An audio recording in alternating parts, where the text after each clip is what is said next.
El eco de la locura en Arévalo. ¿Sabías que el imperio más grande del mundo se fundó sobre una mentira que pudo condenar mi alma al fuego eterno? Soy Isabel de Trastámara, la infanta invisible que aprendió a jugar al ajedrez con reinos reales antes de tener un tablero propio. Crecí vigilando las grietas de mi propia razón, mientras el eco de los aullidos de mi madre me recordaba, cada noche, que la locura es nuestra herencia de sangre. Mi infancia no fue un cuento de hadas. Fue un thriller psicológico vivido entre los muros de piedra de Arévalo, donde el frío no venía del invierno, sino de la indiferencia de una corte que nos quería muertos. Mientras los nobles brindaban en palacios lejanos, yo aprendía a leer la traición en el brillo de una daga o en el silencio de un confesor que vendía mis oraciones al mejor postor. Mi hermano, Enrique IV de Castilla, ese rey vacilante al que el pueblo escupía con asco el apodo de El Impotente, me veía como un simple estorbo en su tablero de seda y lodo. Era un hombre de voluntad de ceniza, rodeado de espías que susurraban mis secretos al oído de cualquiera que tuviera una bolsa de maravedíes. Me obligó a vivir en la sombra, enviando sacerdotes que intentaban quebrar mi espíritu bajo la excusa de la piedad. Allí, entre las ratas y el polvo de la biblioteca, aprendí a no parpadear. Aprendí a esconder el miedo tras una máscara de mármol que nadie pudo romper jamás. Cuando finalmente me arrancaron de los brazos de mi madre para llevarme a la corte corrupta de Segovia, no derramé una sola lágrima. Llorar era entregarles el cuello en bandeja de plata. Mi hermano no sabía que la niña que vigilaba en el silencio de los pasillos ya estaba moviendo las piezas para arrancarle la corona. El poder tiene un precio que se paga con la cordura, y los gritos de mi madre eran el recordatorio constante de que mi propia mente era el campo de batalla más peligroso. Ella era el espejo del futuro que yo juré destruir. Pero, ¿se puede huir de la sangre cuando corre por tus venas con la misma fuerza que el odio? La bula de la clandestinidad. Tocar aquel pergamino me quemaba las yemas de los dedos. No por la temperatura del papel, sino por el peso abrasador del pecado. La bula que sostenía entre mis manos era una falsificación burda, un insulto a la divinidad firmado por un papa que llevaba 5 años pudriéndose bajo el mármol frío de Roma. Estábamos cometiendo un sacrilegio para sellar un destino que creíamos sagrado. Si el cielo decidía cerrarnos la puerta, nosotros la tiraríamos abajo con el acero de nuestras espadas. No buscaba un marido, buscaba un socio para un crimen llamado España. Mi joven y ambicioso Fernando II de Aragón, ese toro indomable que llegó disfrazado de mozo de mulas, olía a sudor, a caballo y a una victoria que aún no nos pertenecía. Al mirarnos en la penumbra de aquel palacio de Valladolid, no vimos amor, vimos el hambre del otro reflejada en las pupilas. Éramos 2 depredadores jóvenes. 2 lobos dispuestos a devorar el mundo antes de que el mundo nos devorara a nosotros. Esa noche de bodas selló un pacto de sangre que nos marcó la piel para siempre. Estábamos desheredados y ante los ojos de la Iglesia oficial, viviendo en un pecado que olía a azufre y traición. Pero al sentir el calor de Fernando junto a mí, supe que habíamos cruzado un Rubicón sin retorno. ¿Es realmente pecado engañar a los hombres cuando tienes la certeza de que el Altísimo te ha elegido para unir los trozos rotos de una nación desangrada?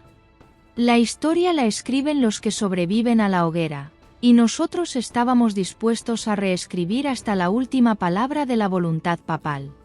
El engaño fue nuestra primera piedra, y sobre ella levantaríamos un imperio que no conocería el ocaso, aunque el precio fuera nuestra propia salvación eterna. La espada y el lecho amargo. ¿Sabes cuánto pesa el orgullo de un hombre cuando su esposa camina firme delante de él, empuñando el símbolo viril del poder absoluto? Aquella mañana gris en Segovia, no esperé a que los hombres me dieran paso.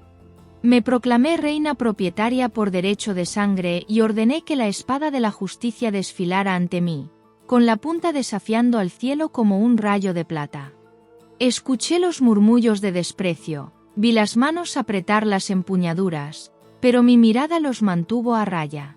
Sin embargo, El poder es una amante celosa que no admite rivales. Mientras cabalgaba entre mis tropas bajo la lluvia, con el peso de un hijo en mi vientre, me llegaron los informes que tanto temía.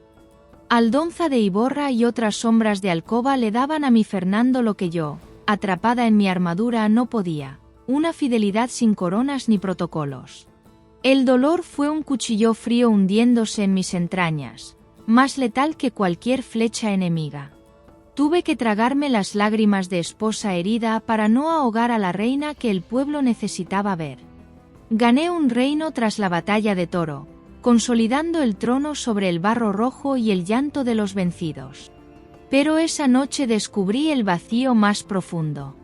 Mi socio perfecto compartía mi lecho por deber, pero buscaba otros cuerpos por placer. ¿Valió la pena sacrificar cada latido de mi corazón a cambio de un imperio de ceniza y mármol? La corona pesaba más que mi propia alma, y el oro de mi trono no podía comprar el calor de una exclusividad que se me escapaba entre los dedos. El humo de la fe y la granada roja. La conquista de la ciudad de la Granja Roja fue mi obsesión más oscura, una fiebre que me quemaba el espíritu más que el sol de Andalucía.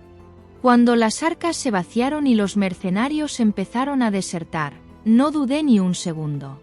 Me arranqué los rubíes del cuello y las perlas de las orejas con una violencia que asustó a mis damas. «Empeñad mi vanidad», ordené con voz de acero. La reina vestida de arpillera era 1000 veces más temible que la que lucía seda y oro. Aquel enero, cuando vi la cruz de plata alzarse sobre la torre roja de la Alhambra, lloré. Pero mis lágrimas eran de fuego y alivio, no de alegría. Mi fe se había vuelto implacable, una fe con dientes que se clavaron en la carne de mis propios súbditos. Bajo la presión de Torquemada, ese monje de mirada de ceniza y corazón de piedra, firmé la expulsión de miles de almas. Eran familias que habían nacido en esta tierra y que se llevaron las llaves de casas vacías que nunca volverían a ver. Creía estar purificando la tierra para Dios, pero sentía que estaba destrozando el tejido vivo de mi reino. Vi partir a los ancianos y a los niños hacia el exilio, y el silencio que dejaron en las juderías fue más ensordecedor que el grito de cualquier batalla ganada. ¿Puede una reina ser realmente santa si sus decretos provocan el llanto de miles de inocentes?